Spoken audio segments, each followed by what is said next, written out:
pero seguro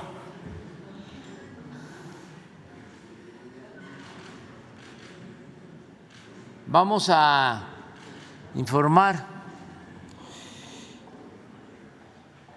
hoy miércoles sobre quién es quién en las mentiras de la semana, y pues hay material, siempre hay. Pero antes vamos a dar a conocer resultados sobre la reunión bilateral y trilateral, la primera reunión que se llevó a cabo con el equipo del presidente Biden, que nos visitó para tratar asuntos de migración, de narcotráfico y de contrabando de armas. Fueron los temas que se trataron. Y ayer se llevó a cabo la reunión ampliada porque participó también el gobierno de Canadá. Entonces se va a informar al pueblo de México sobre este encuentro y los acuerdos a los que se llegaron. Con eso vamos a iniciar y posteriormente ya vamos a la sección de quién es quién en las mentiras de la semana. De modo que están con nosotros los integrantes del Gabinete de Seguridad y a ellos les damos la palabra.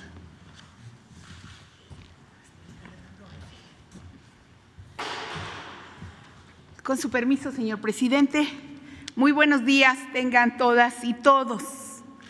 El día de hoy es para informar sobre los resultados de las reuniones bilateral y trilateral celebradas el lunes y el martes aquí en Palacio Nacional con las delegaciones de Estados Unidos y Canadá. Como fue acordado por los mandatarios Andrés Manuel López Obrador de México, Joe Biden de Estados Unidos y Justin Trudeau de Canadá, ayer tuvo lugar la segunda reunión del Comité Trilateral de Fentanilo. Además, el lunes se realizó la reunión bilateral con Estados Unidos, que fue encabezada por el presidente de México y la asesora de Seguridad Nacional de la Casa Blanca, Elizabeth Sherwood Randall. Ella es nuestra contraparte en el combate del tráfico de armas y el tráfico de drogas sintéticas. En el encuentro trilateral, además de la doctora Elizabeth Sherwood, nos acompañó de manera virtual Jody Thomas, asesora de Inteligencia y Seguridad Nacional de Canadá, y presencialmente Tricia Guedes, ministra adjunta de Seguridad Pública. Nos dio gusto reunirnos para avanzar en este diálogo respetuoso que ha derivado en acciones coordinadas y cuyo único propósito es proteger a nuestros pueblos. Estos trabajos se dieron en un ambiente de cooperación, de confianza y fraternidad, y quedó claro que el Gobierno de México está dispuesto a atender las problemáticas que compartimos como región. Tenemos una relación entre iguales con nuestras contrapartes de Estados Unidos y Canadá, con pleno respeto a la soberanía de cada nación, y así vamos a seguir trabajando, porque somos vecinos, somos socios y somos aliados. Expusimos ahí que la prioridad de México es lograr la pacificación del país y estamos haciendo nuestra tarea diariamente, rigiéndonos bajo los principios de cero corrupción y cero impunidad. México reiteró su compromiso de seguir realizando acciones que favorezcan la migración ordenada, segura, regulada y humana. Y en el análisis se observó que hay una tendencia a la baja del flujo de personas que busca emigrar hacia Estados Unidos y que desde el gobierno mexicano continuaremos con la persecución de traficantes de personas que ponen en riesgo la vida de los migrantes. Este tema lo va a exponer la secretaria de Relaciones Exteriores, nuestra compañera Alicia Bárcena.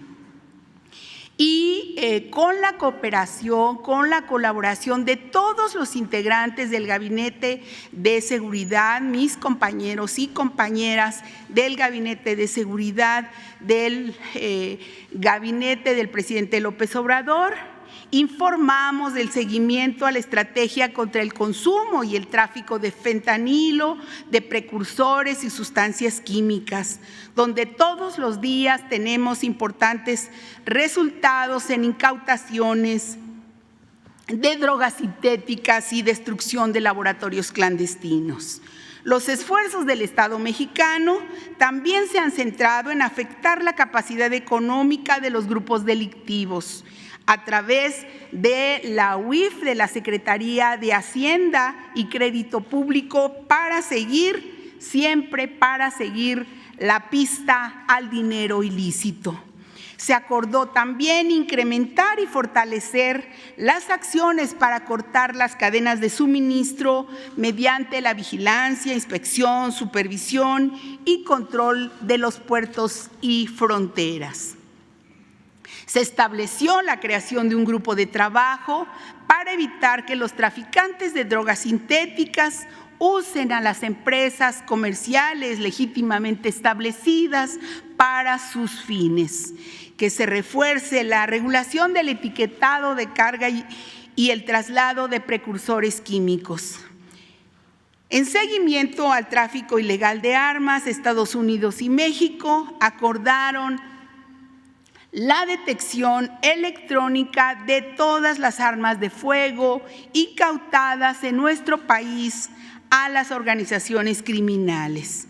Quedó claro que el 70% de las armas aseguradas en México provienen de Estados Unidos y el resto de otros países, aunque gracias a las acciones bilaterales en el marco del entendimiento bicentenario se ha incrementado notablemente su aseguramiento.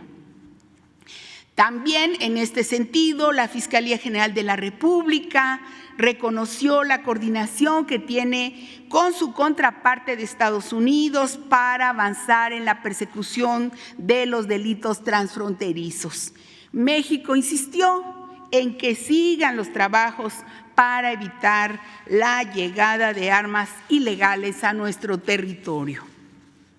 Vamos a seguir trabajando de manera coordinada las tres naciones para frenar la incidencia de delitos y que quede muy claro que en materia de seguridad no hay frontera ni territorio para la impunidad. Los integrantes de las tres delegaciones coincidimos en continuar fortaleciendo la política preventiva para evitar el tráfico y el consumo de drogas, como parte de la tarea de atender las causas que originan la violencia. Nos importa salvar vidas, prevenir, informar. Por eso México tiene una política de prevención de adicciones dirigida a estudiantes de secundaria, de educación media superior, así como una campaña de comunicación que se expuso ahí en la reunión que aborda la problemática desde el punto de vista de salud pública. En resumen, podemos informar que las reuniones fueron muy productivas los 2 días, que se continuará trabajando permanentemente para seguir dando resultados, y tenemos la instrucción del presidente López Obrador de priorizar todos nuestros esfuerzos en la atención de las problemáticas que compartimos como región. Lo hacemos con convicción, con mucho compromiso, y hemos acordado cooperar porque se trata de un asunto humanitario y de fraternidad universal. Es cuanto, presidente.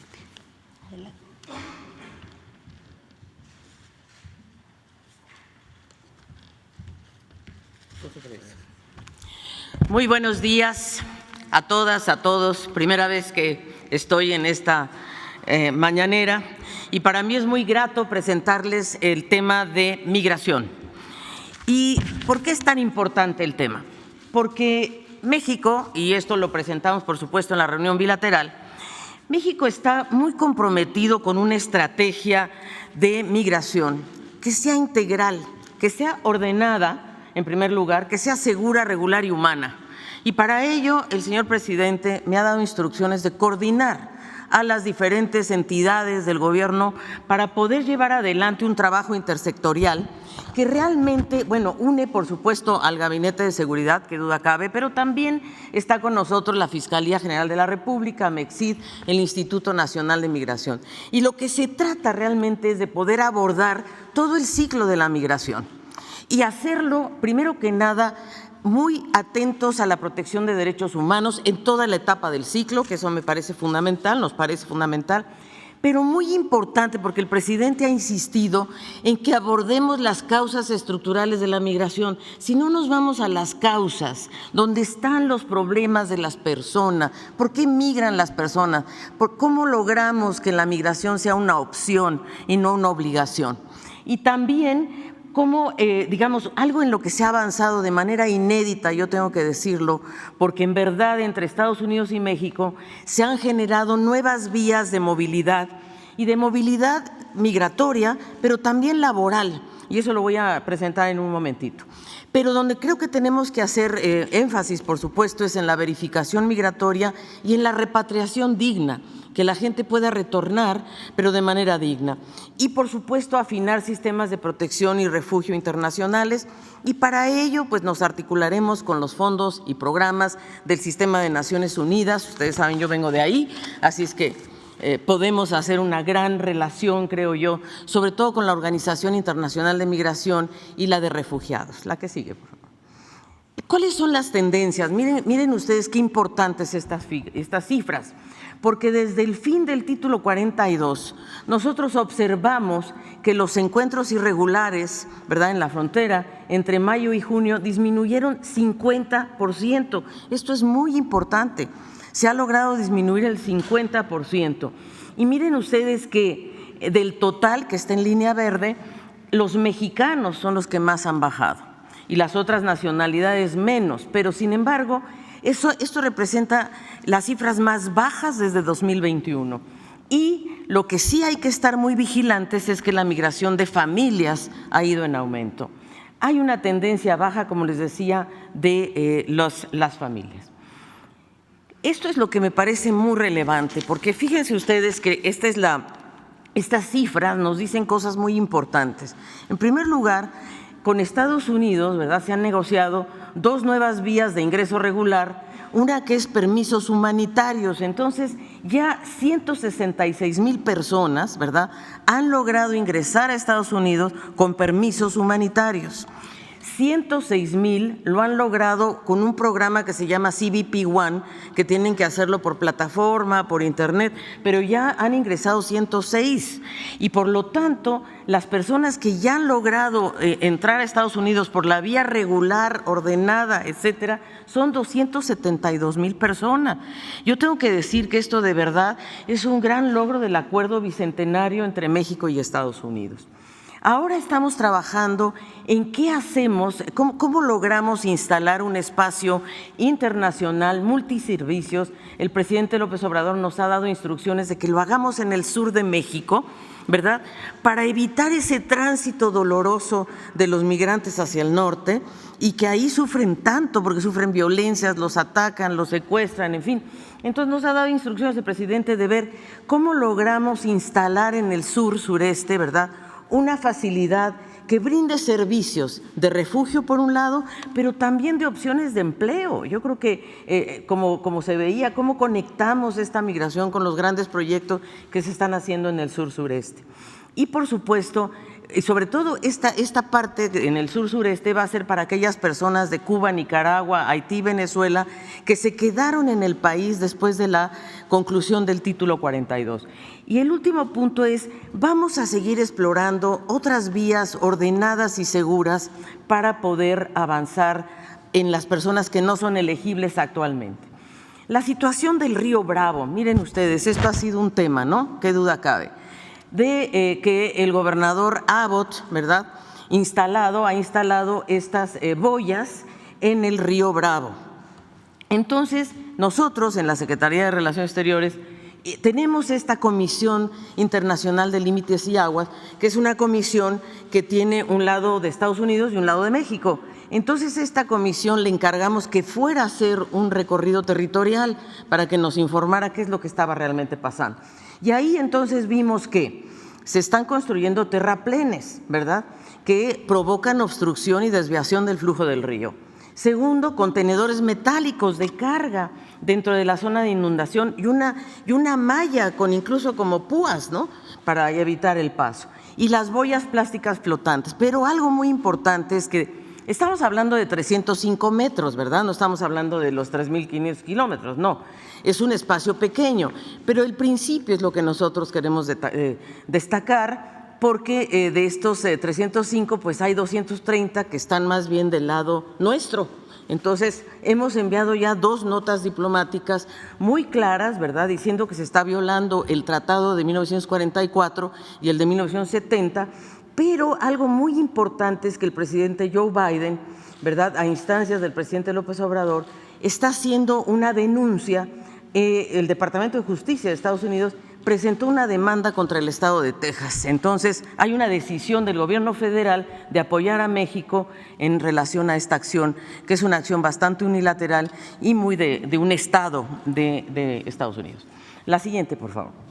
Creo que algo muy importante que aquí se presentó ya ante ustedes son los programas que se han hecho en el sur-sureste de Sembrando Vida y Jóvenes Construyendo el Futuro. Pero ahora, en esta reunión que acabamos de tener, el gobierno de Estados Unidos nos informó que van a aportar $40 millones para poder apoyar estos programas de El Salvador, Honduras, sobre todo Belice, Guatemala, Cuba y Ecuador.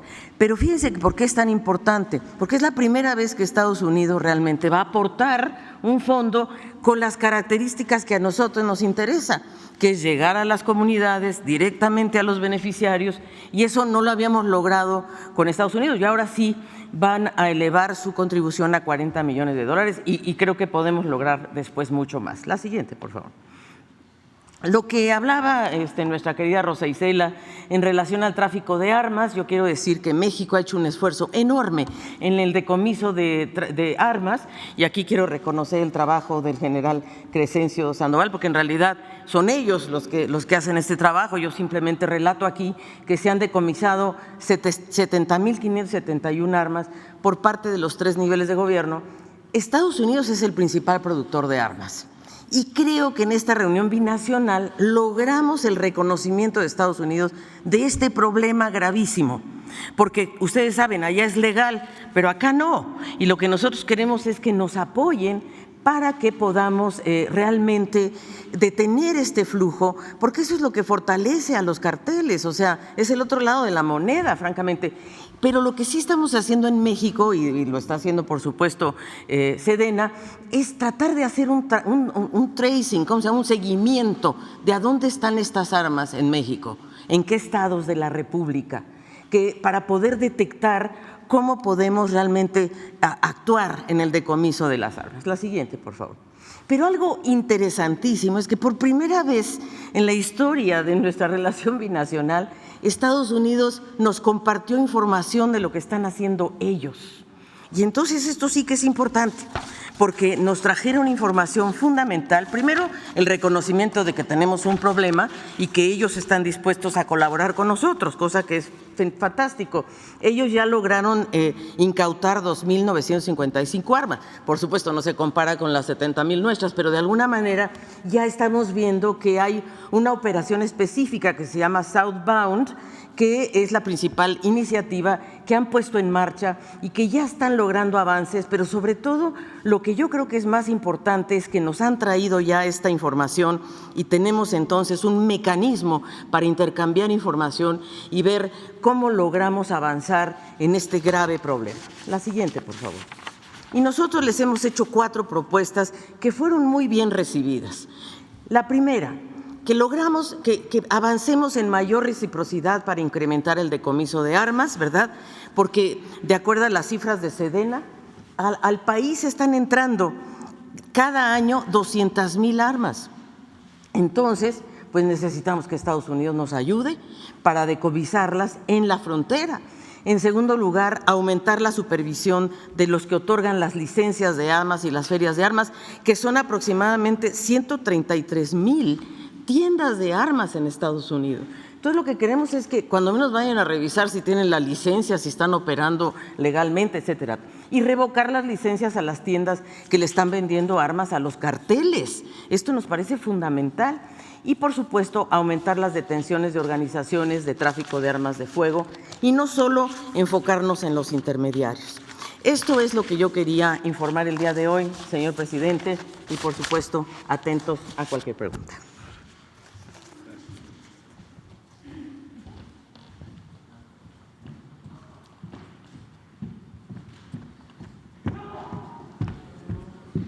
Con su permiso, señor presidente, buenos días, secretarias, secretarios y a todos los representantes de los medios de comunicación. Hoy es 26 de julio de 2023 y esta es la sección ¿Quién es quién en las mentiras de la semana? Vamos a iniciar. ¿Qué creen? Vamos a empezar con algo bastante cotorro.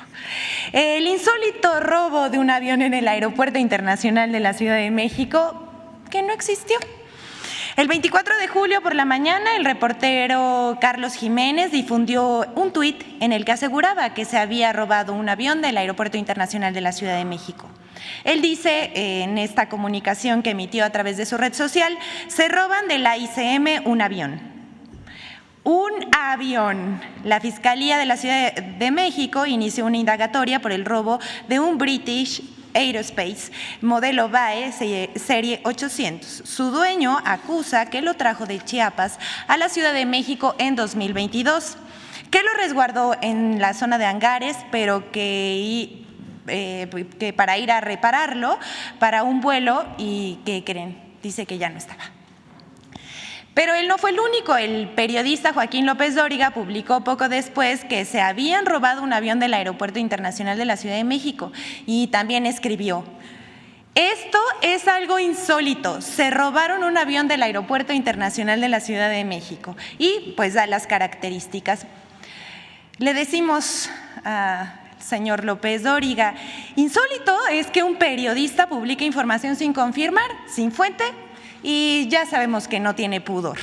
Pero la mentira fue publicada por, voy a dar una larga lista de los que siguieron el nado sincronizado: Excelsior, Infobae, Sopitas, Río 12, SDP Noticias, La Silla Rota, Forbes, La Crónica de Hoy, La Prensa, AM Noticias, Eje Central, además de Guadalupe Acosta Naranjo, Leticia Robles de la Rosa, Erika Velasco, esta última es reportera de Latinos de Loret, así como una cobertura de radio como Luis Cárdenas de MBS y televisión, personajes como, cadenas como Imagen Televisión, Telediario, Radio Fórmula, Juliana Escobedo de Canal 6, Jaime Guerrero y Alejandro Villalbazo en Azteca Noticias, Alejandro Domínguez en Milenio TV, José Luis Arévalo en Foro TV, así como una larga conversación en redes sociales que derivó en una tendencia el 24 de julio durante varias horas. Bueno, esto es lo que pasó y hay que decir que la Fiscalía General de la República informó que la aeronave que supuestamente había sido robada de los hangares de la Ciudad de México está relacionada con una carpeta de investigación y por su parte la Fiscalía de la Ciudad de México recibió una denuncia por el supuesto robo de una aeronave de uno de los hangares del Aeropuerto Internacional de la Ciudad de México. Quien la realizó se llama Enrique Roberto Espino y bueno, él presentó la denuncia por el presunto robo y declaró que en el mes de septiembre del año pasado trajeron la aeronave desde Tuxtla Gutiérrez, Chiapas, a la Ciudad de México. La dejaron estacionada en la zona de hangares y el 11 de julio de este año, hace unos días, se presentaron para preparar la nave para otro vuelo hacia Tuxtla Gutiérrez, pero les informaron que no se encontraba ahí. Por la tarde del 24 de julio, la Fiscalía General de la República informó a la Fiscalía Capitalina que ellos tenían asegurada la aeronave, pues estaba relacionada con una carpeta de investigación sin dar más detalles. La aeronave desde 2020 se encontraba asegurada en el hangar de la Fiscalía General de la República, base Tapachula. La aeronave forma parte de una carpeta de investigación radicada en la delegación de la Fiscalía General de Chiapas de diciembre de 2020, por lo que la unidad se quedó en Tapachula por una denuncia en la que se hizo de conocimiento que la nave referida era robada. Actualmente existe una carpeta de investigación por delitos que no pueden ser revelados por la secrecía de la investigación. En este momento y desde octubre de 2022, la aeronave se encuentra en el hangar base de la Fiscalía General de la República en la Ciudad de México. Bueno, ya sabemos cómo se las gastan. Vamos con la siguiente. En medios y redes acusan al presidente López Obrador de un magnicidio imaginario. Solamente está en la mente de estas personas que vamos a hacer un recuento el día de hoy.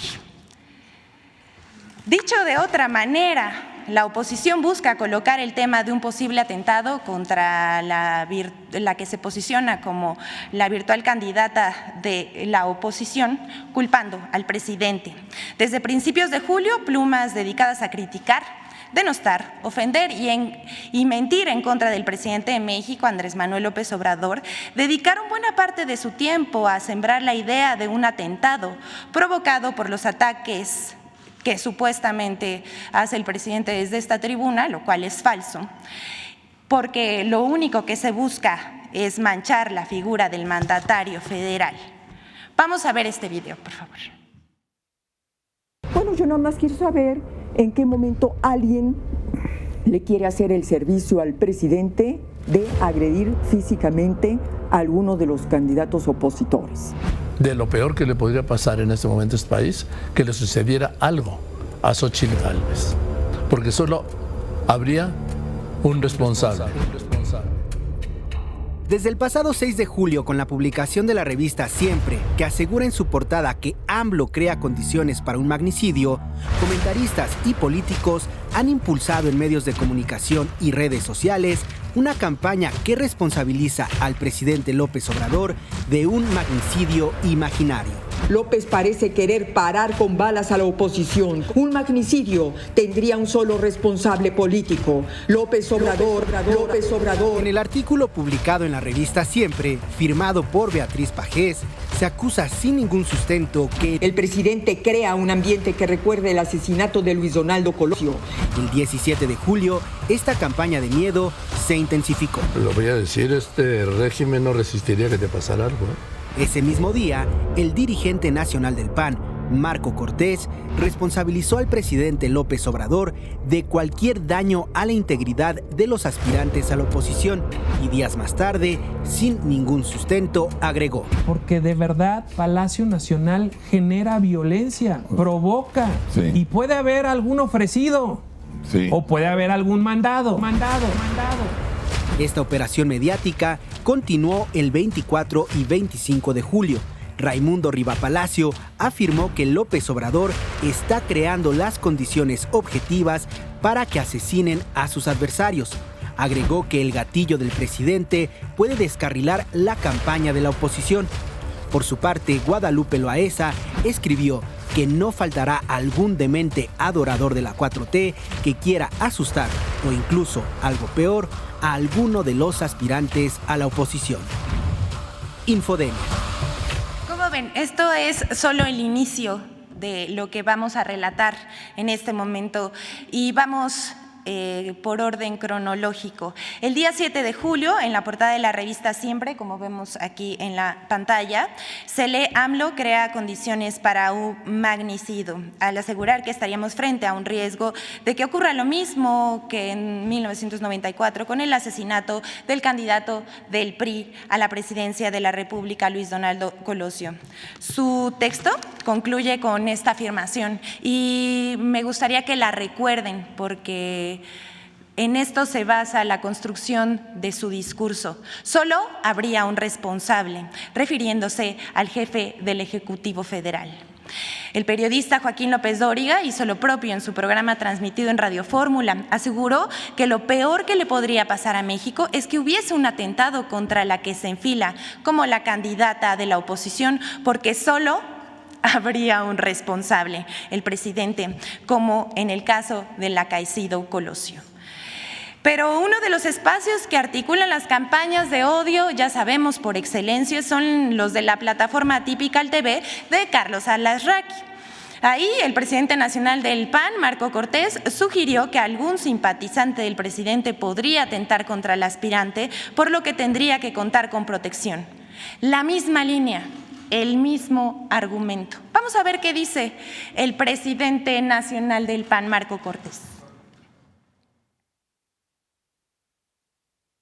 Yo he hablado con ella y le he sugerido ya de plano no solo protegerla legalmente, que lo vamos a hacer y la vamos a acompañar, sino hasta físicamente.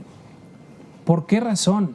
Porque de verdad Palacio Nacional genera violencia, provoca, y puede haber algún ofrecido, o puede haber algún mandado. Por supuesto. Y no puede simplemente ya, desde mi punto de vista, Xóchitl andar como le encanta andar y en la bicicleta y para acá. Yo ya se lo he sugerido, pero Xóchitl a su estilo dice, no, es que este es mi estilo y esta es mi personalidad. Yo lo que creo es que ella debe entender que estas gentes están dispuestas a todo. Y si no, que le pregunten y que puede haber personas que actúen por su propia iniciativa, por ese odio que se está generando desde el Palacio Nacional. Para no dejar, vamos a ver lo que dijo Joaquín López Dóriga, por favor, también en su programa de Radio Fórmula. Israel Aldave, yo estaba hablando de la seguridad de Xóchitl Gálvez. ¿Por qué? Porque como está siendo es víctima de una ofensiva desde el presidente de la República, diputados y senadores de Morena, una verbalmente violenta. Está el caso, le reitero, de este senador Gabriel García. Entonces, lo que está en riesgo es su seguridad. ¿Por qué? Porque siempre hay un ofrecido, un loquito, un ofrecido, que dice, yo me quedé bien con el presidente. Entonces, habló de su seguridad. Yo insisto que le tienen que garantizar su seguridad y que se la tiene que garantizar el Estado mexicano. ¿Por qué? Porque lo peor que le podría pasar en este momento a este país, de lo peor que le podría pasar en este momento a este país, que le sucediera algo a Xóchitl Gálvez. Porque solo habría un responsable. Así como este grupo que hoy gobierna al asesinato de Colosio señaló al entonces presidente Carlos Salinas como el autor intelectual, esto se repetiría en la oposición. Voy contigo, Israel Aldave. Así es, Joaquín, ¿qué tal? Gracias. Muy buenas tardes. La aspirancia a la candidatura presidencial de... Bueno, esto no es lo único que ha dicho Joaquín López Dóriga, y lo que les estamos presentando ahorita fueron los comunicadores y medios de comunicación que repitieron exactamente el mismo discurso. El más reciente señalamiento al respecto es el del periodista Raimundo Riva Palacio en su columna que publica en El Financiero, quien escribió el 24 de julio exactamente lo mismo: no queremos otro Colosio.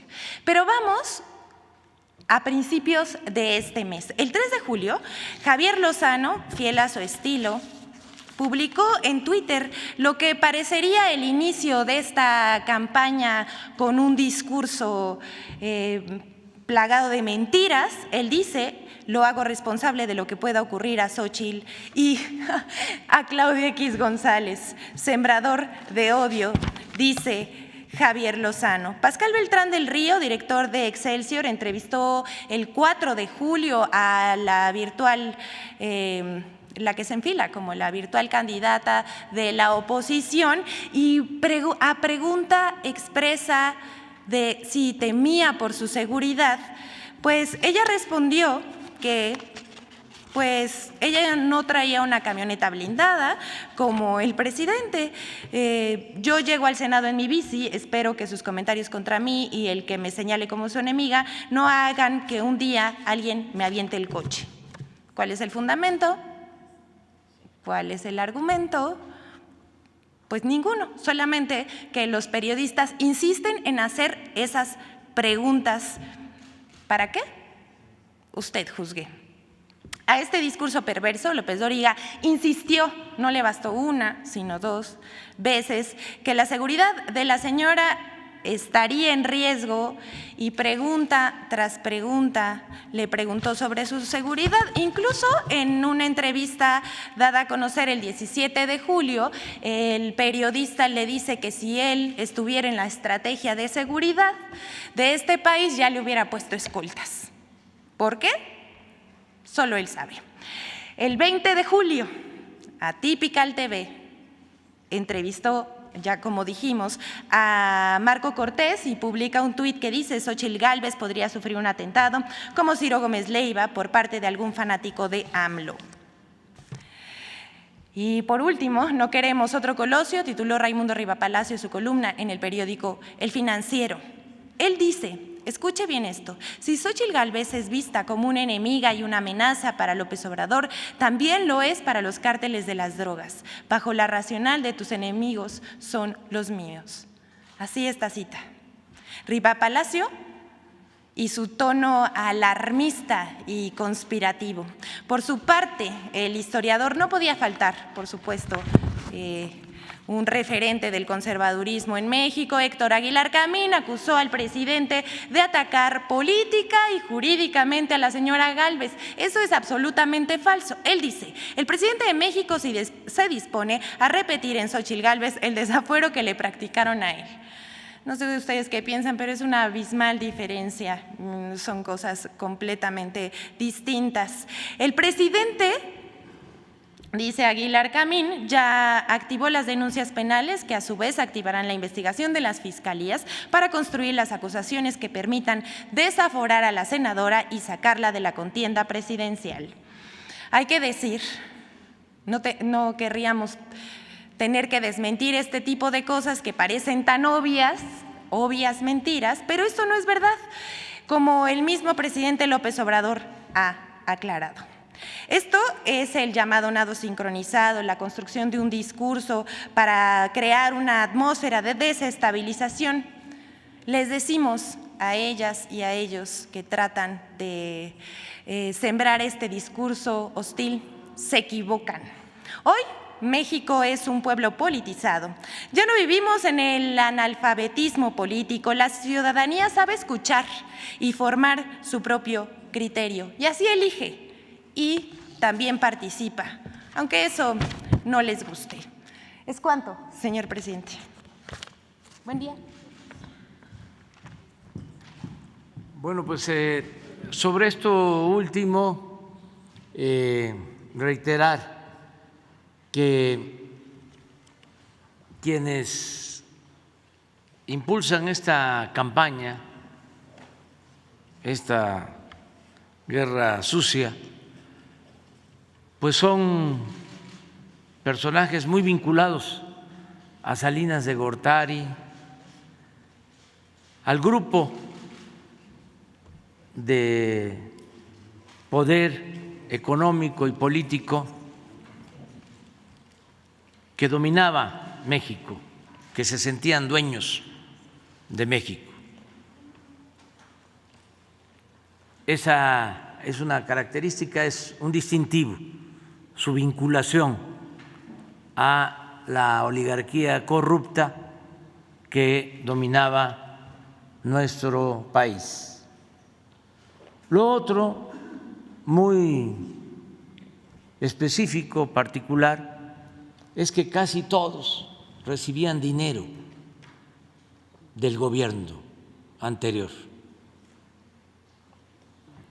Y eso los tiene muy molestos, porque no les están saliendo las cosas. Como lo comenté ayer, para fortuna del pueblo de México, está bien la economía, hay bienestar en el país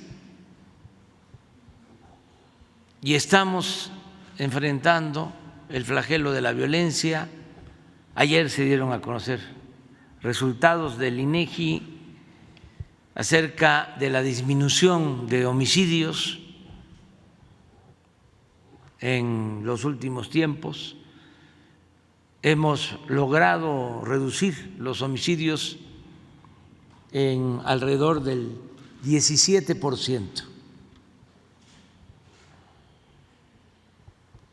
El robo de vehículo alrededor del 50%, el robo en general 30%, el secuestro 65% menos.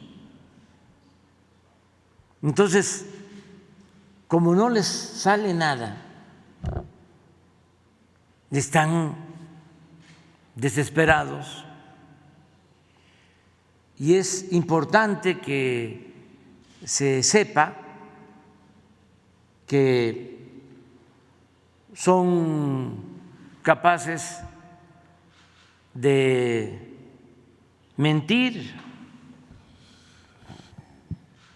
de calumniar y de crear ambientes enrarecidos.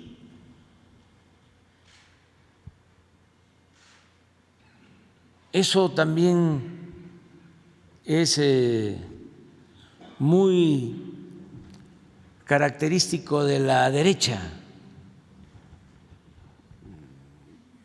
el generar odio y la violencia no tiene que ver con la izquierda, ni en México ni en el mundo.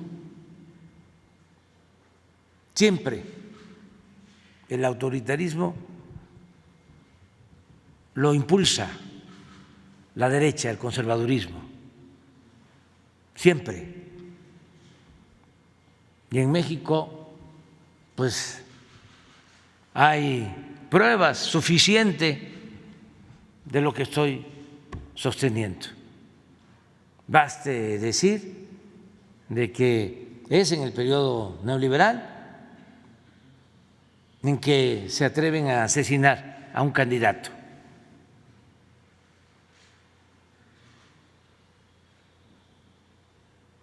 A Luis Donaldo Colosio. En el tiempo que llevamos nosotros no ha habido represión y no va a haber represión,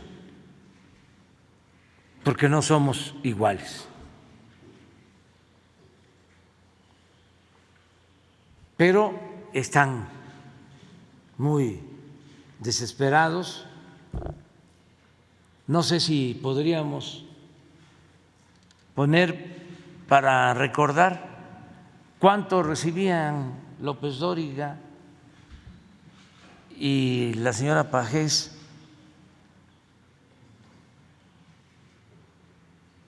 y otros más del gobierno anterior.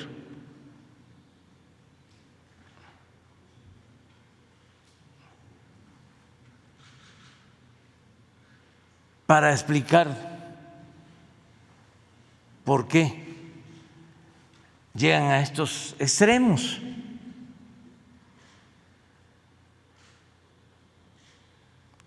Y también decirle a la gente, al pueblo, a quienes simpatizan con la transformación de México, que no debemos caer en ninguna provocación.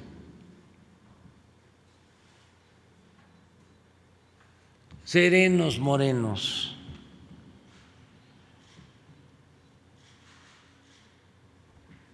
Es cierto que la mayoría de los medios están en contra de nosotros, los medios de manipulación, porque pertenecen a la oligarquía corrupta que dominaba el país, con honrosas excepciones. Es cierto, y bombardean en la radio, en la televisión, en los periódicos, y pueden llegar a aturdir y hacer dudar, pero no hay nada que temer y debemos de tener confianza en el pueblo, que es sabio, que está muy consciente, como aquí lo dijo Elizabeth, muy politizado, porque hemos llevado a cabo desde hace muchos años lo que conocemos como revolución de las conciencias, y eso ha llevado a un cambio de mentalidad en nuestro país, que yo creo que es uno de los mejores aportes de nuestra lucha, el cambio de mentalidad de nuestro pueblo, porque cuando cambia la mentalidad del pueblo, cambia todo. Entonces, no estemos dudando, vamos muy bien, y como se trata de un asunto, vamos a decir, delicado, creo yo que vale la pena, aunque me infraccionen, pero lo más importante es mantener la paz, la tranquilidad,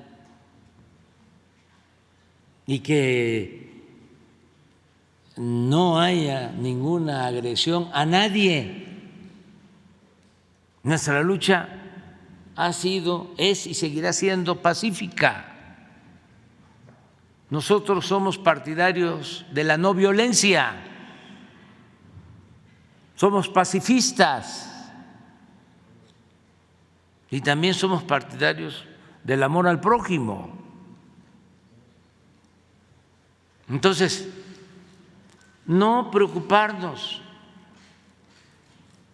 vamos muy bien, porque si somos buenos, somos felices.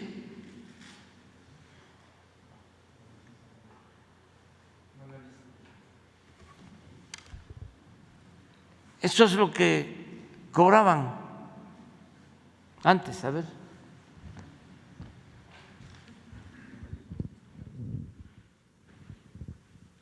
Beatriz Pajes.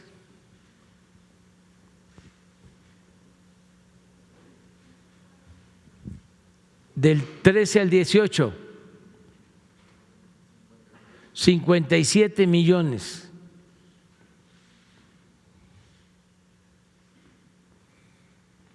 Raimundo Rivapalacio, del 2013 al 18, 31.138.703 pesos con 83 centavos. Joaquín López Dóriga, 251.482.145 pesos 79 centavos. José Cárdenas, 12.533.948. Ya, hasta ahí. Bueno, vamos a seguir. Déjalo. Es que ayuda mucho. Roberto Roch, de la Silla Roja o Rota. 15.819.516 pesos con 55 centavos. José Ureña, ¿de dónde es él? También de la Silla Rota, comentarista, y trató también el tema. 4.359.401.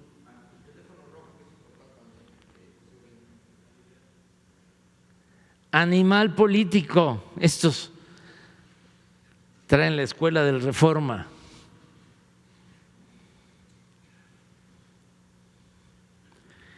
$7.753.095 pesos con 89 centavos. Salvador García Soto, este es universal, ¿no? Esto es muy minucia.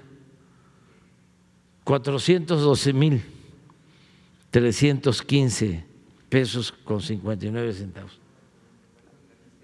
Estos son los que están tratando el tema. Pero regresando a mi planteamiento, es llamar a todo el pueblo de México y en especial a nuestros simpatizantes, a los que estamos impulsando la transformación del país, a no caer en ninguna provocación, ni siquiera discutir, no querer convencer a estas personas. Es muy difícil porque están defendiendo privilegios que ya no tienen. Es muy difícil convencerlos. Sí es importante que todo esto se sepa para enseñanza de los jóvenes,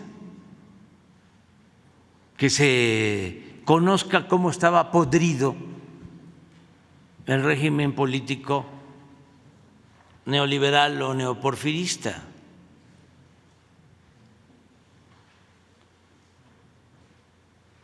¿Y por qué no debemos preocuparnos ni mucho menos caer en provocaciones? No tocarlos, no tercerearlos, no tocarlos ni con el pétalo de una rosa. Lo que decía yo, abrazarlos y decirles así, amor y paz. Y primo hermano, sigue tu camino, vas bien, ahí la llevas. Sigue con Claudio X González, sigue con Salinas, sigue con Fox, sigue con Calderón, sigue con los medios de información o manipulación, sigue leyendo el Reforma, sigue empapándote de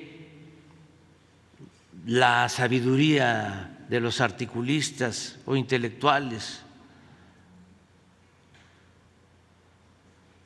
de Reforma y de otros medios.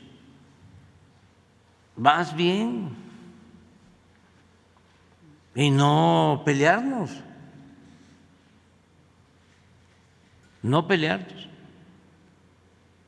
porque el pueblo de México es mucha pieza.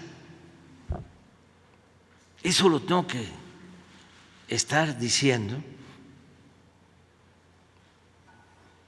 porque durante siglos se ignoró al pueblo.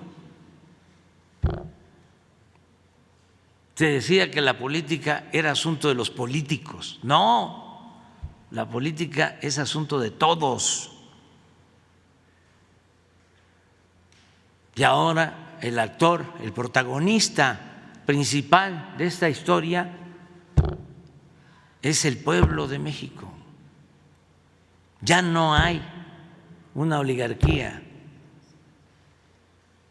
hay una democracia que es el gobierno del pueblo y para el pueblo. Demos pueblo, kratos, poder. Es el poder del pueblo, no de las minorías, no de los potentados,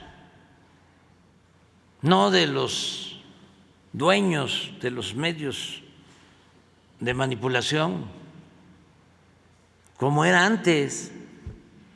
Ya esto cambió y se los voy a demostrar nada más por única vez,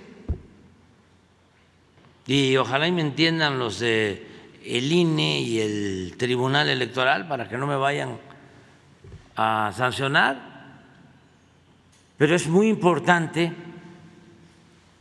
que se sepa que no existe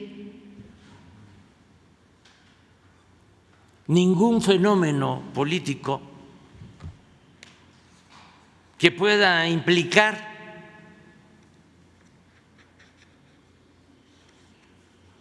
el que se frene, se detenga, sea derrotada la transformación, el movimiento de transformación. No hay nada.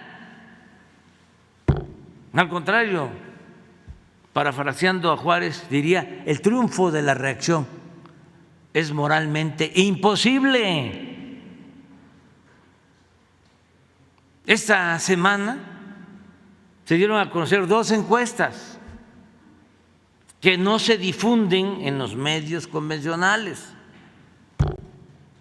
porque los medios convencionales están apostando a otra cosa, a crear una situación virtual, a querer meter en el imaginario colectivo algo que no existe, con la técnica de Goebbels de que una mentira que se repite muchas veces puede convertirse en verdad. Ya no funciona eso.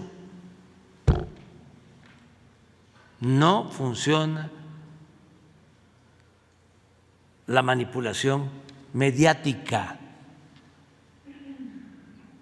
Bueno, se dieron a conocer 2 encuestas.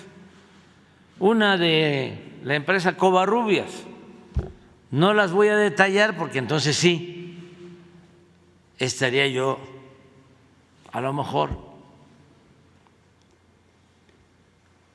infringiendo las normas.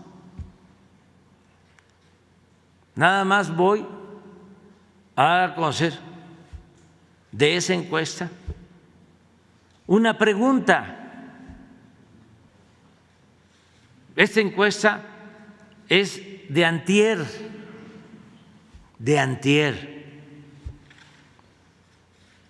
Todo esto es para que se reafirme el que no existe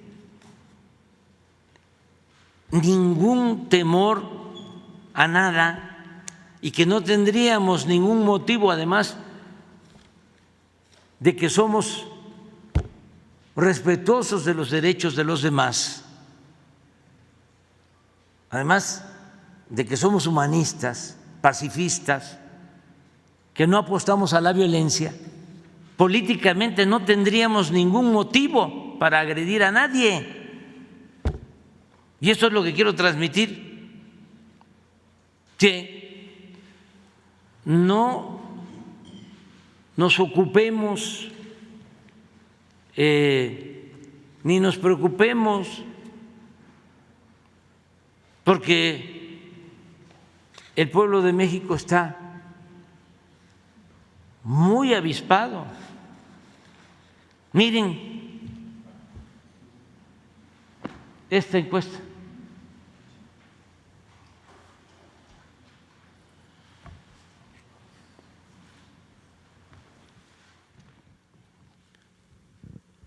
Si las elecciones para presidente de la República fueran el día de hoy, ¿me podría decir, por favor, por qué opción votaría?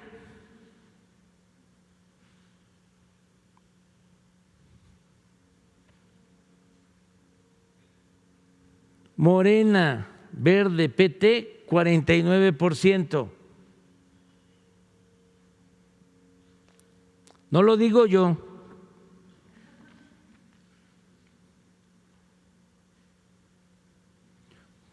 PAN, PRI, PRD, 19%.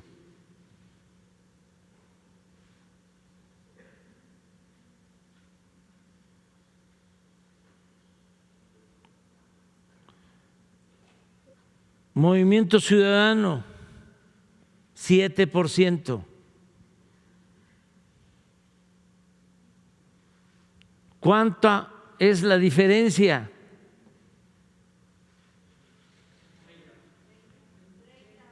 30.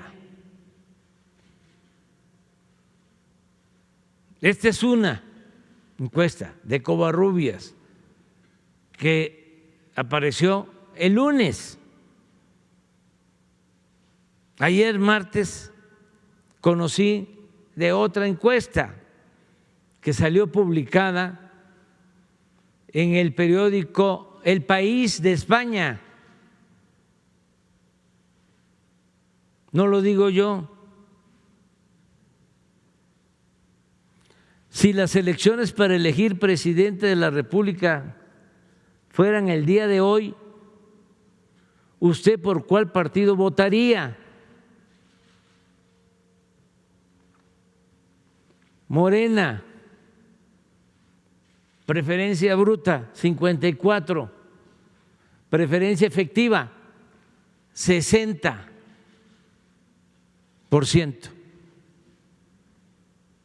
PAN, preferencia bruta, 13, preferencia efectiva, 14.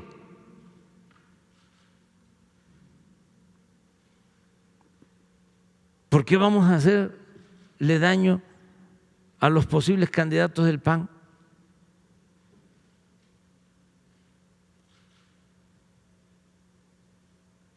Además de que no somos de malas entrañas,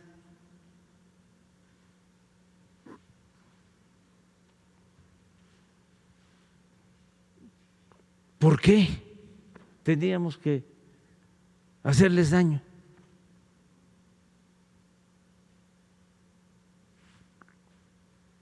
PRI, preferencia bruta, 11.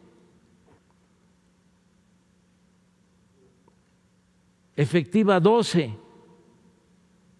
Movimiento Ciudadano, preferencia bruta 5, efectiva 5, PT 3, PRD 3, Verde 2, 3, ninguno 5, no sabe, no respondió 4.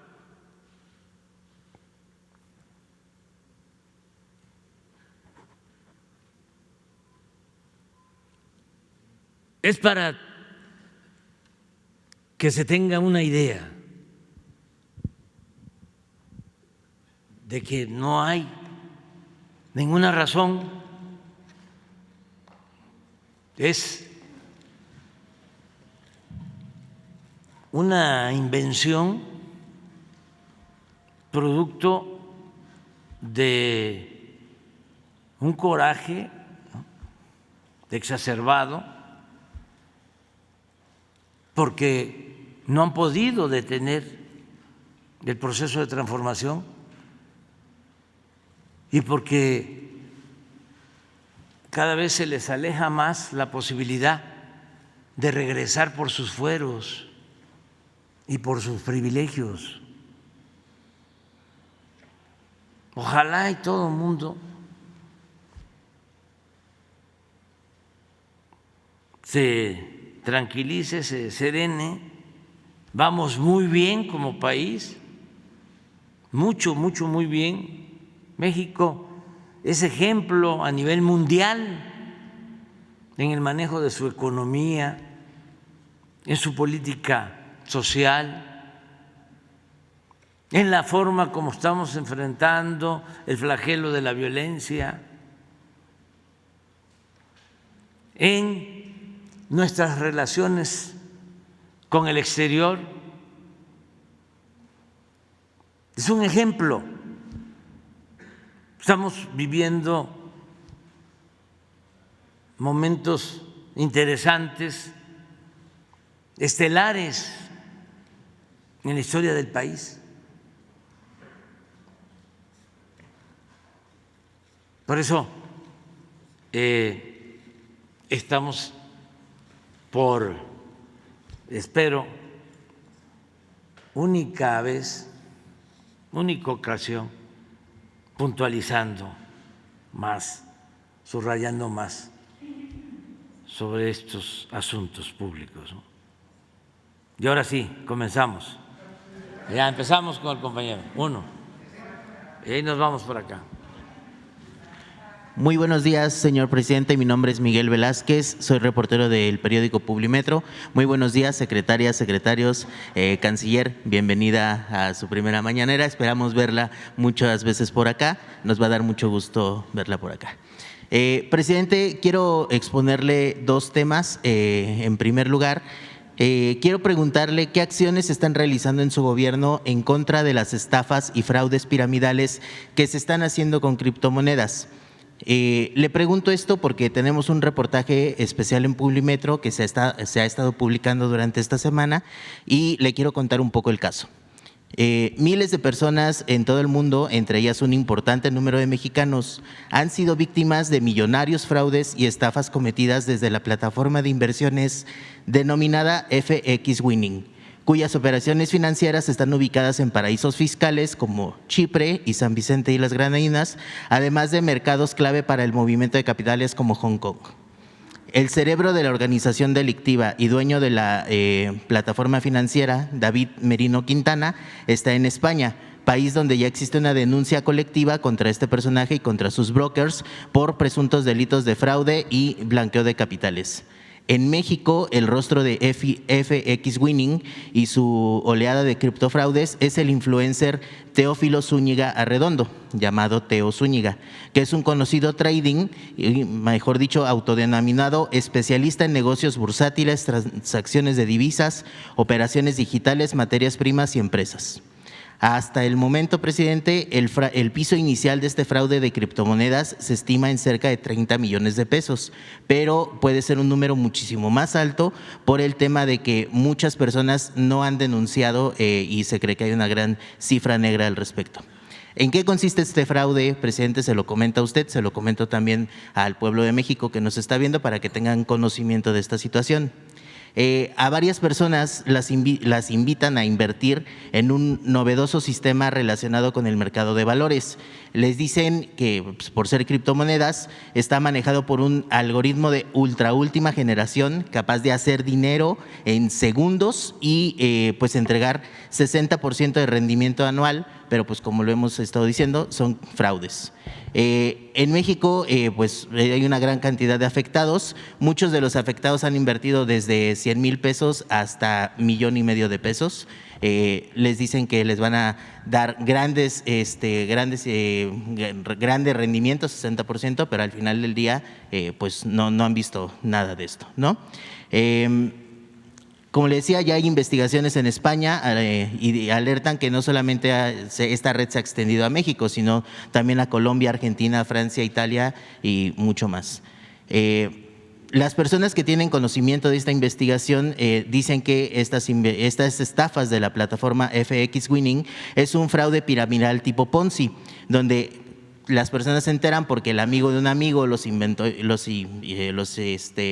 les pidió invertir, también familiares, conocidos, etcétera. Y como le decía, pues aportan fuertes sumas de dinero a esta estructura.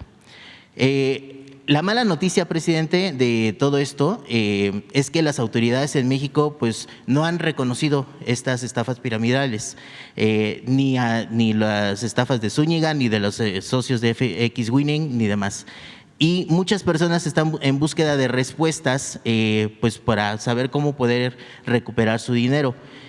Publimetro acudió a varias instituciones buscando información, por ejemplo, la Comisión Nacional para la Protección y Defensa de los Usuarios de Servicios Financieros, la CONDUCEF.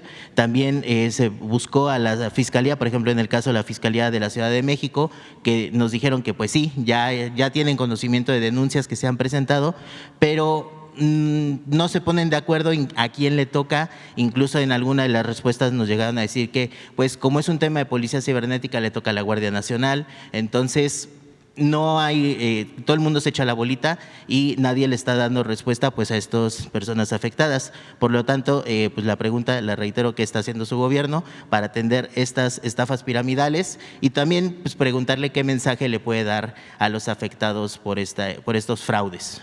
Bueno, lo primero es que estás haciendo la denuncia y ayuda mucho para que la gente no se deje engañar, timar.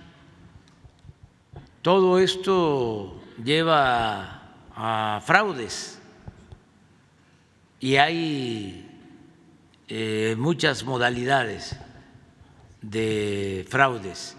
Esta es una que coincide con otras en que se ofrece muchas ganancias que van a pagar intereses 10, 20 veces más que los intereses que se pagan en el sistema bancario. Esto lo hacen, por ejemplo, estafadores de las llamadas cajas de ahorro, que empiezan a recibir dinero y a pagar en una ocasión, cuando mucho 2 veces, altas tasas de interés, llegan más a entregar sus ahorros. Es hasta triste, porque en muchos casos es gente humilde que ahorra lo que envían sus familiares, migrantes, y desaparece la caja de ahorro y se llevan todo. Y así, ahora por internet, fraudes de ese tipo, ofreciendo, ¿no?, que van a pagar más intereses y que es un buen negocio y en efecto que es algo manejado con la tecnología más avanzada, de punta, y engañan. Entonces, aprovechar para hacer un llamado a que no se caiga en estas tentaciones que son por lo general fraudulentas. Y se da a todos los niveles.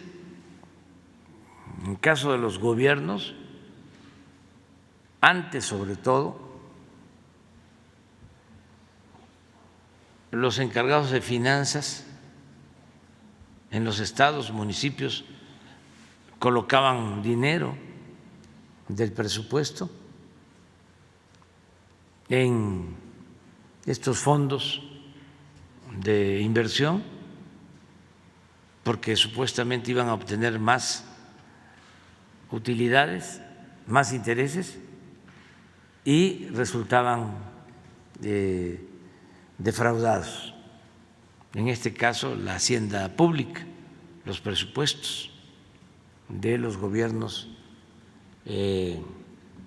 locales y federales. Entonces, primero, no caer en eso. Todos esos ofrecimientos llevan el propósito de defraudar. Y lo otro es, vamos a investigar qué denuncias existen en la Fiscalía, sobre todo, y que se activen si tenemos esas denuncias. Presidente, por supuesto, además del llamado que usted está realizando, que es muy importante, por eso también nosotros queremos exponer estos casos aquí en la mañanera para que las personas tengan conocimiento de los fraudes que se están cometiendo, nuevas modalidades, viejas mañas, pero nuevas modalidades. Me gustaría preguntarle ¿a qué autoridad o a quiénes pues nos podrían dar un informe, a quiénes invitaría para que nos den un informe sobre lo que se está haciendo para prevenirlos y también pues lo que se está haciendo para atender los casos que ya pues están? Es la secretaria de Seguridad Pública y Atención Ciudadana. Desde luego las denuncias tienen que presentarse a la Fiscalía General de la República, pero nosotros ayudamos, porque también de la Secretaría de Seguridad Pública depende el que se puedan conocer estos mecanismos, ¿no?, de manejo de el Internet o de las aplicaciones que se utilizan en Internet. Entonces, ellos pueden ayudar. Muchas gracias, presidente. Y un segundo tema que ya hemos presentado también aquí en la mañanera es, y me gustaría hacer un poco hincapié en ello, es el tema de la seguridad en las carreteras, presidente. Hemos visto, sobre todo porque estamos en un periodo vacacional, muchas personas están ocupando estos días pues para viajar a la playa, a los centros turísticos que hay en nuestro país, y de pronto nos hemos encontrado pues estas historias que se repiten de un tráiler que se quedó sin frenos, se impactó y causó bastantes fallecidos, una pipa que llegó, explotó en alguna carretera y también hubo bastantes muertes. Ayer con el informe del INEGI que publicó sobre las principales causas de muerte en México, el tema, la quinta causa de muerte es accidentes, y en el apartado de seguridad en carreteras, en el apartado de accidentes de transporte, informa que son 16,407 fallecimientos durante 2022 por este tema. A lo mejor el número podría sonar menor o muy pequeño, pero escuchábamos que en cuanto a homicidios fueron 32,223, o sea, es casi el 50% de los homicidios. Quisiéramos saber, hago muy bien la acotación de que este rubro es accidentes de transporte. De esto nos gustaría saber cuánto de estos 16,000 están ocurriendo en carreteras y sobre todo el tema de qué se está haciendo también para atender esta situación, porque de pronto parece que no es un hecho aislado, de que no es un tráiler que se quedó sin frenos y pasó un lamentable accidente, sino que de pronto hay temas de que no se les da mantenimiento a estos tráiler, los choferes los obligan a trabajar pues un viaje de 12 horas, 14 horas y van llegando y vete a otro de otras 14 horas, ¿no? Hay temas pues incluso de consumo de sustancias también que tienen que hacerlo los choferes para aguantar, para rendir, y nos gustaría saber pues no solamente en el tema laboral, los choferes, los autobuses pues utilizan las carreteras como su espacio de trabajo, no solamente las inspecciones o regulaciones que se estén haciendo al respecto, sino también, por ejemplo, en el tema de salud, si el Seguro Social, porque tienen Seguro Social, está atendiendo de alguna u otra manera enfermedades que puedan causar cansancio y demás. Entonces, por eso nos gustaría conocer un informe general. Quizás cuando inició el gobierno la situación estaba peor y ha ido mejorando el tema y pues por eso quisiéramos conocer. Sí, vamos a presentar un informe porque está trabajando la Secretaría de Comunicaciones y está trabajando la Guardia Nacional, ya todo lo que tiene que ver con la vigilancia en las carreteras está a cargo de la Guardia Nacional y hay buenos resultados y sí vamos a presentarles un informe. Le voy a pedir aquí a la secretaria para que cuando sea un martes de informe de seguridad se incluya el tema, por favor. Y también aprovechar lo de Veracruz, porque no sé si, es interesante. Se enteraron de unos bloqueos de carretera para asaltar en Veracruz. Sí, pues sí, es que estuvo muy difundido. Pues fíjense que tenemos información que no fueron ciertos los bloqueos.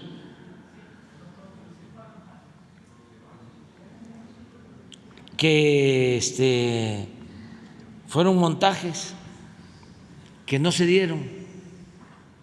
Sin embargo, hubo una difusión, por eso les pregunté, en todas las redes. Y el informe que tenemos es que no se asaltó de esa manera masivamente. ¿Podrías informar?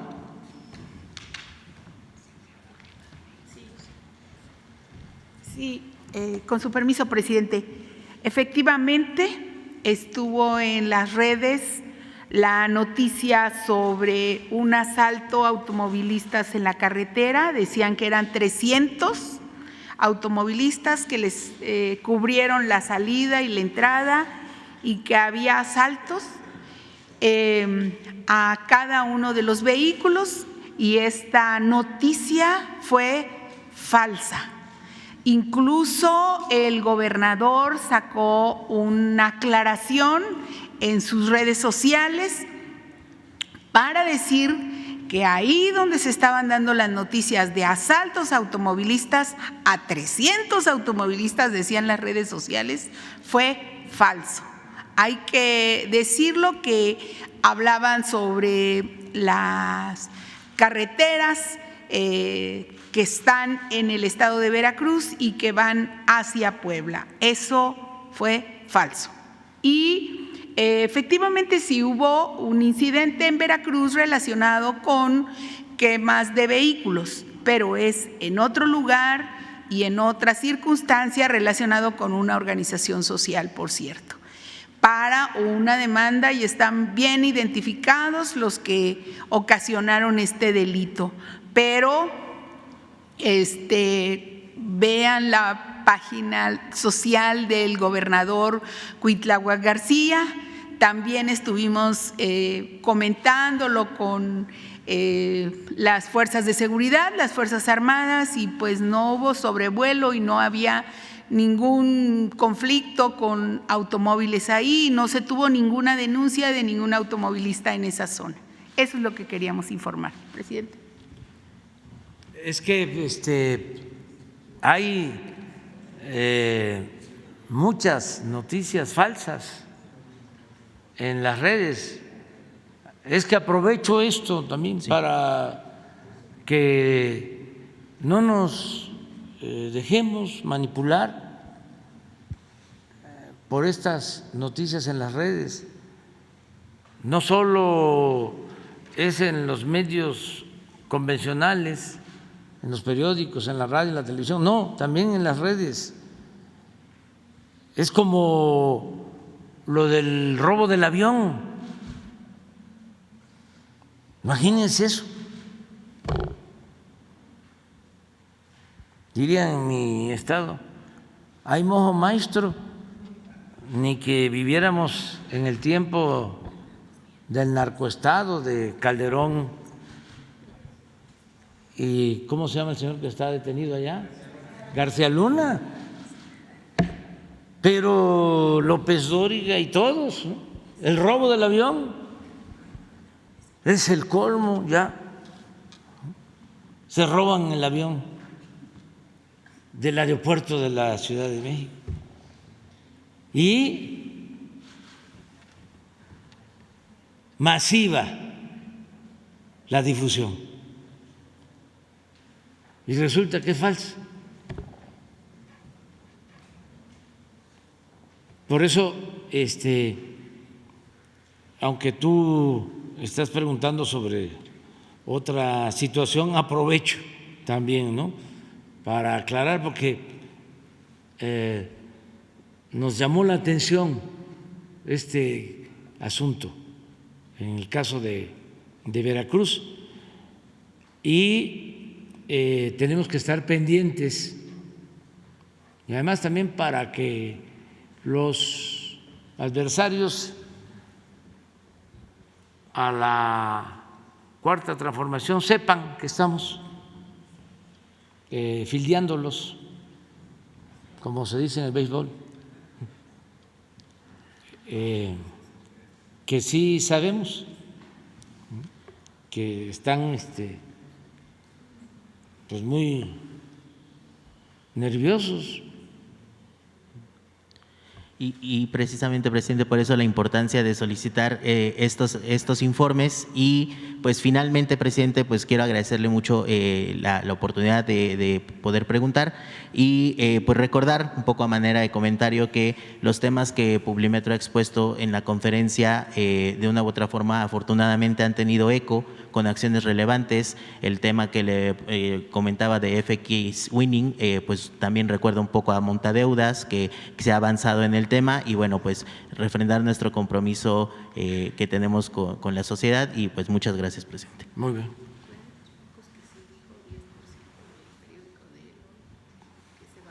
Presidente, buenos días, y secretarios, buenos días. Cristian Bautista, del portal de noticias Cuarto de Prensa, también periodista independiente. Presidente, hace unas semanas le expuse el tema de unos comuneros de gente de San Luis Potosí, de San Antonio Tocoy, acerca de las carencias que tenían en su comunidad, acerca de escuelas, la falta de viviendas, agua y servicios públicos. Usted amablemente mandó a una persona, Carlos Torres, a verificar que estas carencias sean ciertas.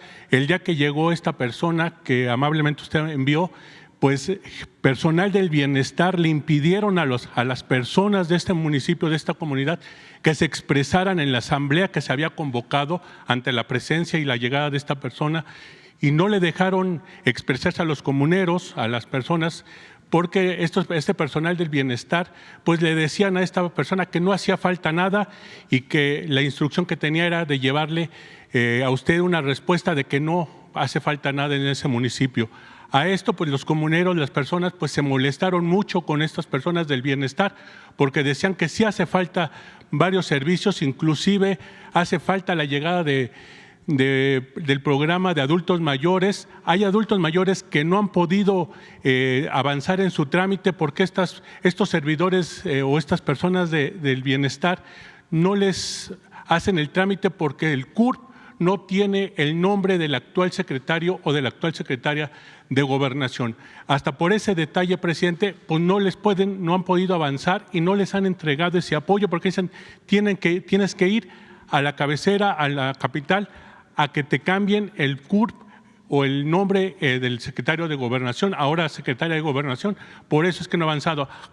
Aunado a esto, presidente, pues se ha destapado otro problema importante. Usted ha dicho en diferentes ocasiones aquí en conferencia mañanera que no hay mejores manos que la de los padres de familia para manejar el presupuesto de la escuela es nuestra.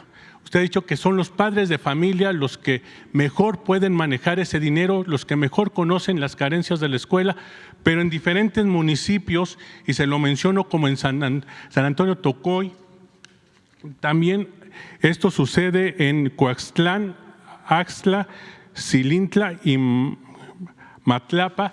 Estos mismos funcionarios del bienestar les están pidiendo a los padres de familia de las escuelas que les entreguen ese recurso con el argumento de que los padres de familia no tienen la capacidad para manejar estos recursos y que son ellos, los personal del bienestar, son los que tienen esa capacidad para manejar estos recursos. ¿Qué le puede mencionar a esta gente, a estos padres de familia que están preocupados porque hasta los bancos donde van a cobrar su tarjeta, donde reciben sus apoyos, pues van estas personas del bienestar a esperarlos a las afueras o están al lado de ellos para que inmediatamente que ellos reciban el apoyo, pues se lo traspasen a estas personas, presidente? ¿Qué les puede decir a estos padres de familia? Primero de que recuerdo que tú hiciste la denuncia aquí y enviamos en efecto a Carlos Torres y fueron otros compañeros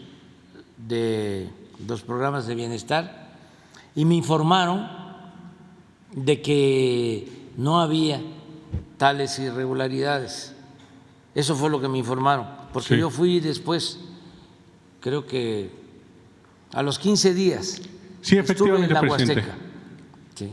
Después de que ellos fueron a la comunidad, me informaron. De todas maneras, les voy a pedir por escrito para que te entreguen un reporte.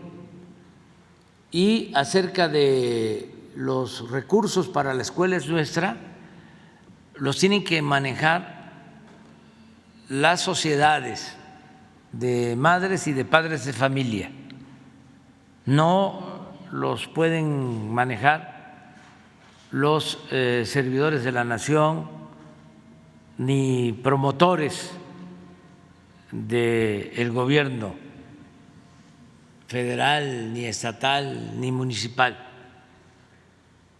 El dinero incluso va directo a la sociedad de madres, de padres de familia, al comité. O sea, no pueden ellos cobrarlo porque va personalizado.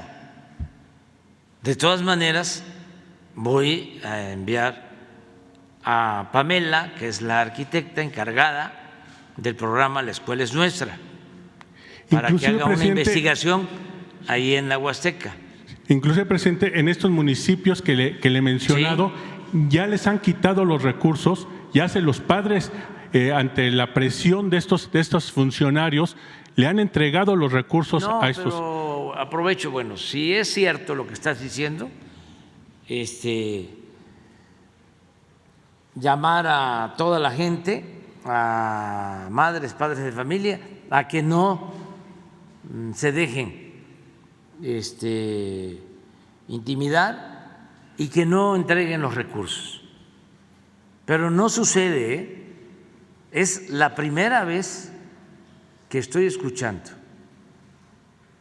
en 4 años de que los promotores les quitan los recursos a las sociedades de padres de familia o que los comités de padres de familia les entregan los recursos a los promotores. Es la primera vez en 4 años que lo estoy escuchando.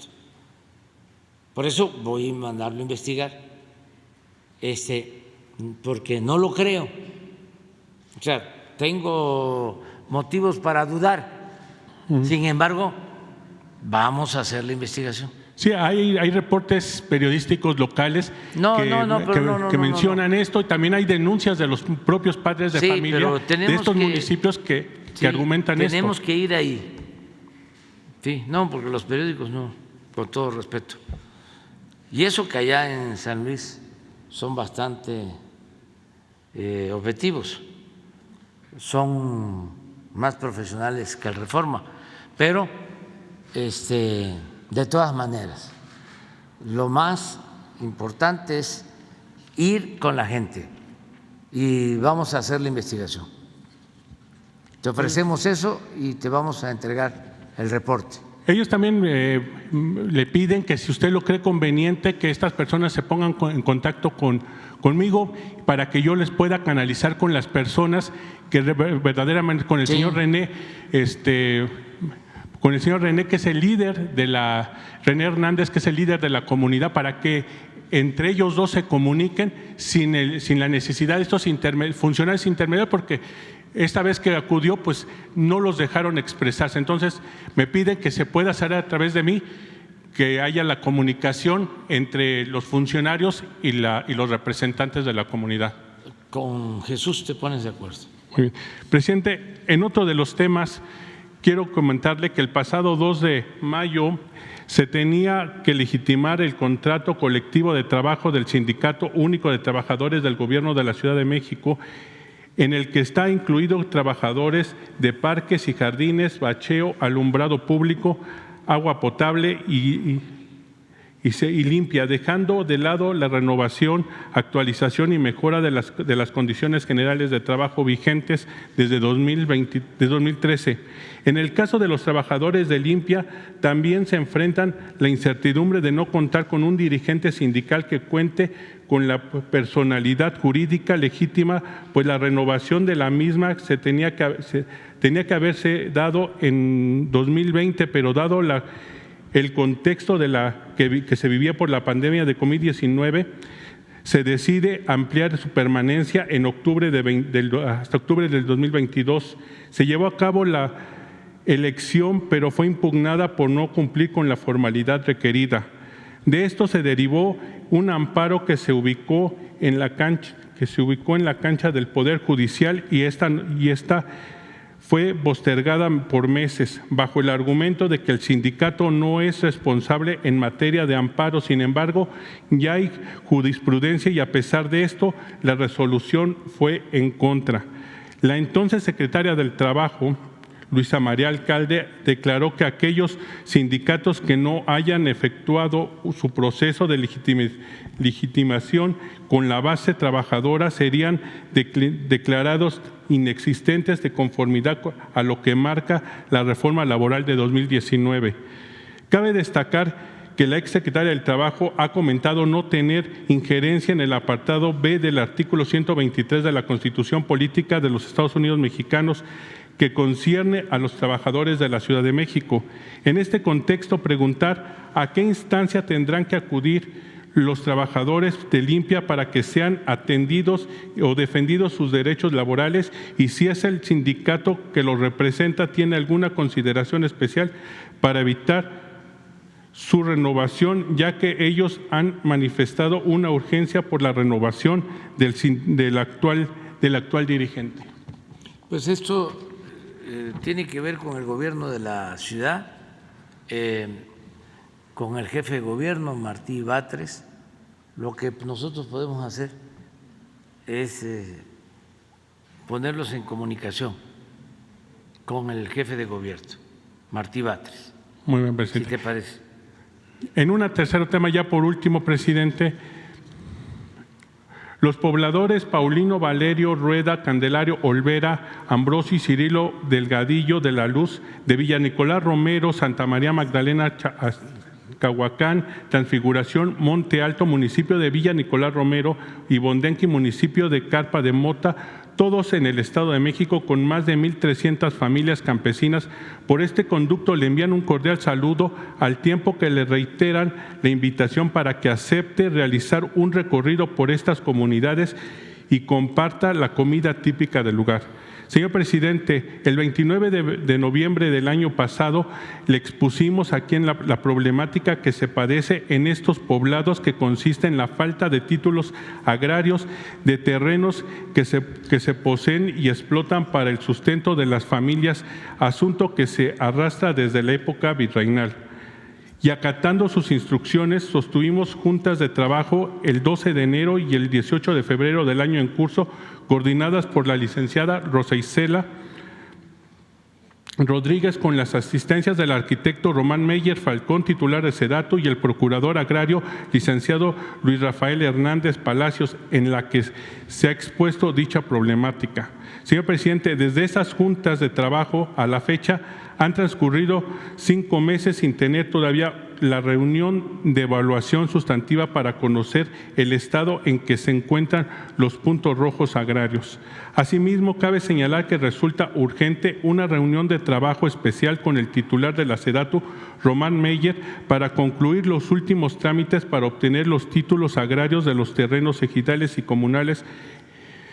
Ante la incertidumbre jurídica y continúan las invasiones de predios y pozos de agua, así como la destrucción de sembradíos y tala ilegal de árboles, derivado de derribo de viviendas y homicidios dolosos, entre otros. Señor presidente, los ejidatarios y comuneros confiamos en con voluntad política de su gobierno podremos lograr la justicia que tanto hemos anhelado. Sí, sí. Sí, y gracias, señor presidente. Efectivamente, los hemos seguido atendiendo por parte de la Secretaría. Este tema de Villa Nicolás Romero, de los campesinos, se les ha atendido junto con el procurador agrario y estamos en espera de una reunión con el titular de SEDATU. ¿Por qué SEDATU no ha atendido? Porque está haciendo la investigación, son varios puntos los que necesita aclarar en esta reunión. Nos pidió tiempo para poderlo hacer en estas reuniones que han pedido por parte de los campesinos, por parte de los productores. El seguimiento lo tiene la Procuraduría Agraria. Es un tema que lleva muchos años, llevamos algunos meses y estamos seguros que va a poder tener alguna salida. Incluso se tuvo la reunión con usted, con los comuneros, con el fiscal del Estado de México para otros temas. Sí estamos enterados precisamente de cómo va el asunto. Ahorita vamos a esperar a que termine la investigación por parte de la SEDATU y que podamos darles una fecha para tener esta reunión. No ha sido una omisión por parte del gobierno federal, ni siquiera pero sí se necesita tiempo para tener toda la investigación a fondo de este problema que data de 50 años, 60 años más. Entonces, se está atendiendo, presidente, y vamos a insistir con el procurador agrario que se dé los avances correspondientes, pero con mucho gusto lo seguiremos atendiendo.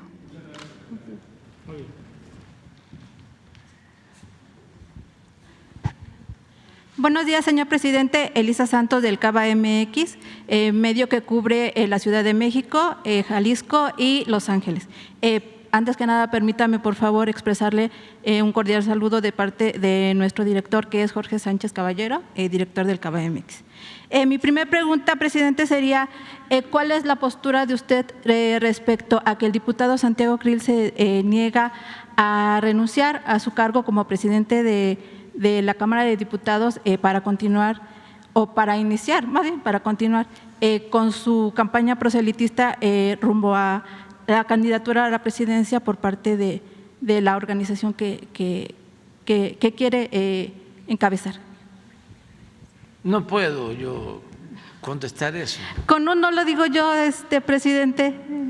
De hecho, hay un video donde Santiago Krill el día de ayer externó eso, que no va a renunciar a la presidencia de la Cámara de Diputados hasta que Morena no consiga los votos necesarios para removerlo o que alguien de su partido ocupe ese cargo. Pues ya está, no lo dije yo. Ok, no lo dijo usted, ¿Lo sí? Lo dije yo. Bueno, y en un segundo tema, presidente,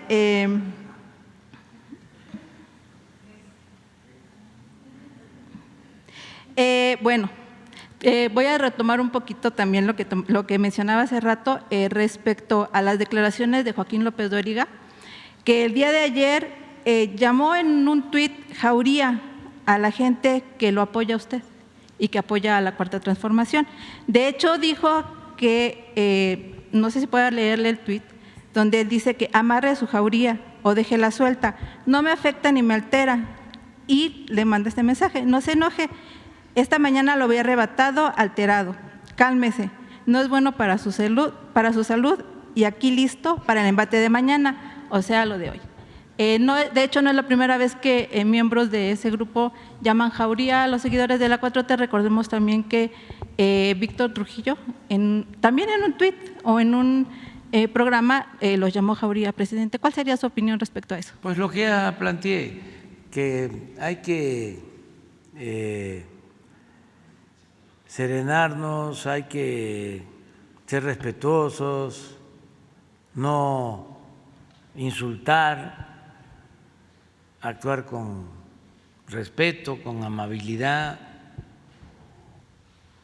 y no perder el sentido del humor, estar contentos, decir gracias a la vida que nos ha dado tanto.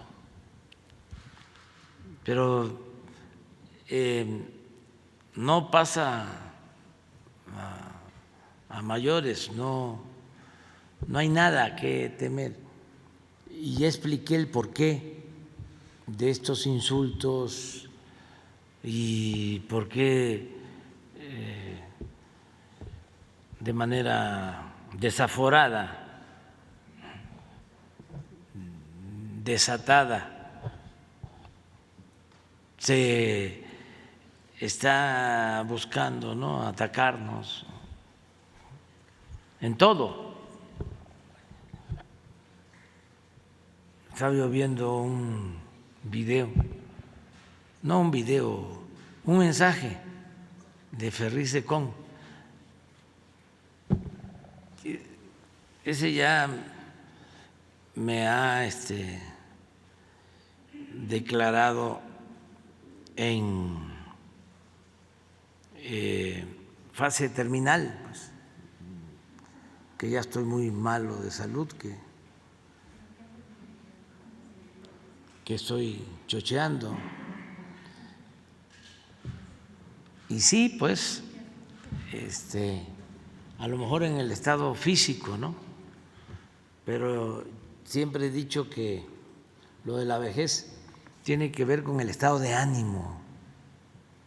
Y estoy muy bien de ánimo, muy contento. Pero ayer veía yo a Ferriz, a ver, ponlo porque es interesante.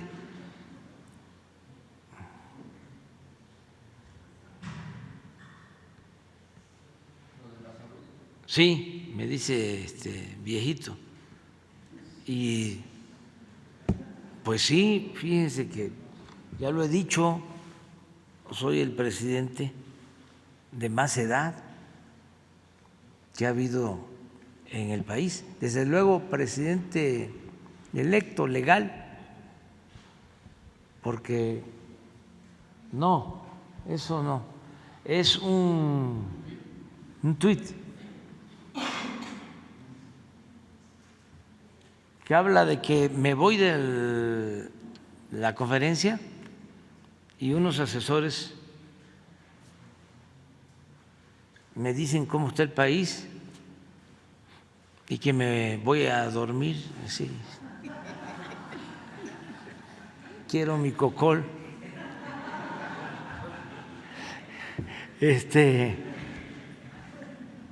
Pero van a ver ahora lo que dice.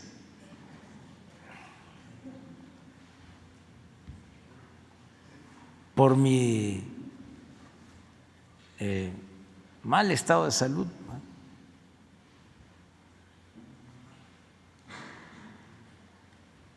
A ver si lo encuentras. A lo mejor lo vi ayer, pero tiene más días. Porque le responde un ciudadano, una persona. Siempre hay respuesta.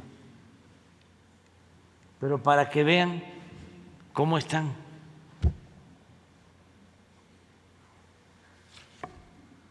¿Sí lo encontraron?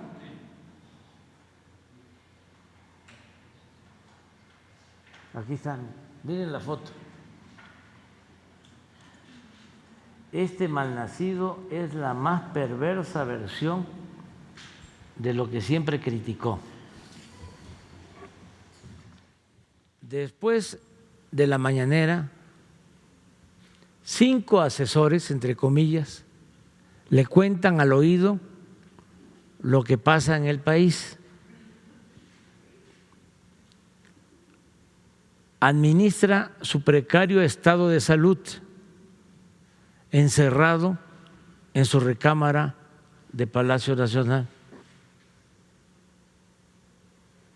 Así lo enteran de la situación de su gobierno de mentiritas.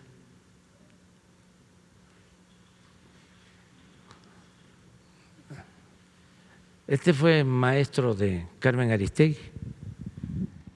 Bueno, vámonos ya a desayunar, porque entonces sí nos vamos a deteriorar de la salud si no desayunamos. Sin lista, mañana.